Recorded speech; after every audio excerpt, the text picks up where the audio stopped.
Salut, aujourd'hui c'est le 11 juillet et nous arrivons à la fin de notre verset 30 du chapitre 8 de Romains. Ceux qu'il a prédestinés, il les a aussi appelés. Ceux qu'il a appelés, il les a aussi déclarés justes. Et ceux qu'il a déclarés justes, il les a aussi accordé la gloire. Il les a aussi accordé sa gloire. Donc, ceux qui ont été justifiés par le Seigneur, ils avaient aussi été appelés et prédestinés parce qu'ils étaient aimés d'avance et connus d'avance par Dieu. Finalement, ils ont été accordés à eux.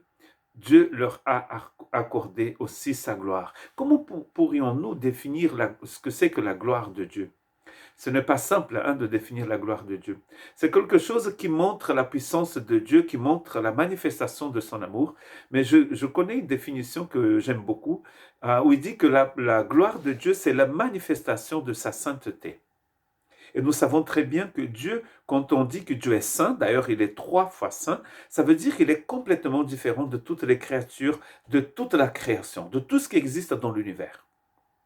De toutes les personnes, mais aussi tous les êtres qui existent dans l'univers. Déjà, il est un être qui n'a jamais été créé, c'est lui le créateur de toutes choses, et il est complètement séparé. C'est ce que veut dire le mot saint, d'ailleurs. Il est à part, il est complètement à part. Dans la puissance qu'il a, dans l'amour qu'il a, dans tout ce qu'il possède en lui, il est complètement différent. Quand Dieu manifeste cette sainteté, le fait qu'il soit complètement à part et différent de toute créature, quand il manifeste tout cela, nous appelons cela la gloire de Dieu. La gloire de Dieu, elle est très différente de celle des hommes d'ailleurs. Pierre dit que notre gloire est comparée à la fleur des champs, qui est très jolie le matin, mais quand le soleil frappe, elle sèche.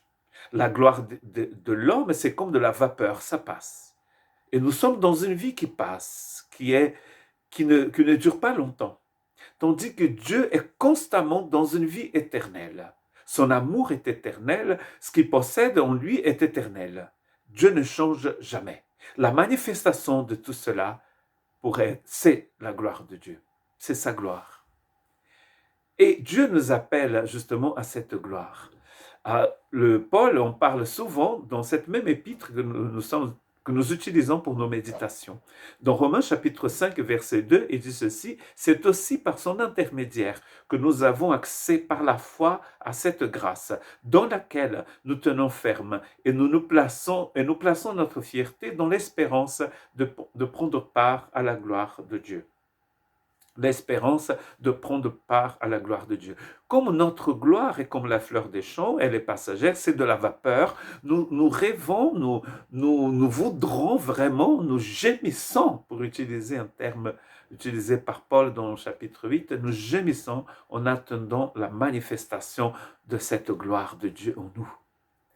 Ce corps sera complètement transformé, nous allons vivre dans une réalité où la gloire de Dieu est présente tout le temps. Et Paul, en utilisant ce verbe dans le passé, c'est comme s'il était en train de nous dire: Dieu vous a justifié en Christ.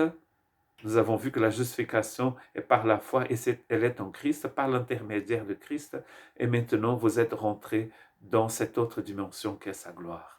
Mais nous savons que parfois, dans cette vie, dans ce monde, nous allons passer par des temps difficiles. Surtout si vous avez décidé de suivre le Christ coûte que coûte. C'est pas simple. Écoutez ce que Paul dit dans Romains chapitre 8, verset 17. « Or, si nous sommes enfants, nous sommes aussi héritiers, héritiers de Dieu et co-héritiers de Christ. Si toutefois, nous souffrons avec lui afin de prendre aussi part à sa gloire. » Donc cela veut dire que le chemin pour la gloire de Dieu va passer parfois par des tribulations. Car quand nous adhérons au Seigneur, nous adhérons à ce qu'il nous propose, nous allons avoir une certaine persécution qui sera modérée pour certains et très difficile pour d'autres. Ça dépend de l'époque où nous vivons, ça dépend du pays où nous vivons. Certains de nos frères aujourd'hui payent un lourd tribut, un prix immense. Pourquoi? Parce qu'ils sont dans des situations où il est interdit de déclarer sa foi pour le Christ. Dieu, attaché à cette gloire, il y a l'espérance que Dieu a mis dans notre cœur et qui va nous aider à aller de l'avant. Bien sûr, tous ces textes de Paul sont dans le contexte de la grâce, comme notre méditation, pour dire que tout cela, c'est un cadeau que Dieu nous donne.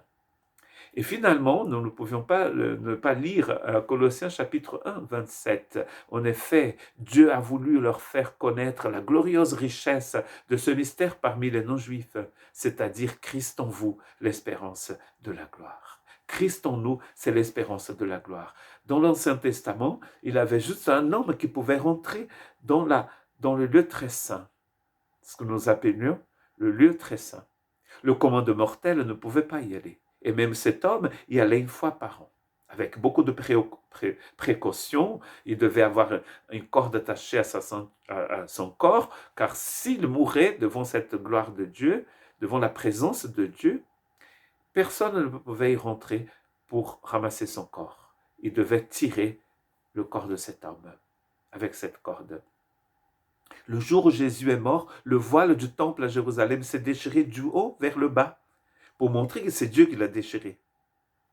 Et la Shekinah, la gloire de Dieu, est partie de ce temple de Jérusalem qui d'ailleurs n'existe plus. Et là, maintenant, c'est toi le temple du Saint-Esprit. Nous sommes le temple du Saint-Esprit et Christ habite en nous.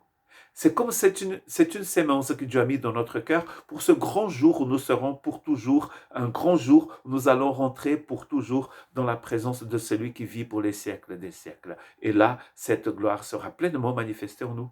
Mais n'oubliez pas que quand vous marchez, quand vous allez au travail, à l'école, même à l'église, vous êtes le temple du Saint-Esprit et Christ en vous, c'est l'espérance de la gloire. Donc remercions le Seigneur pour cette infinie grâce, pour cette grâce infinie, parce que nous sommes dans l'attente de quelque chose que nous avons déjà reçu par la foi, la gloire de Dieu.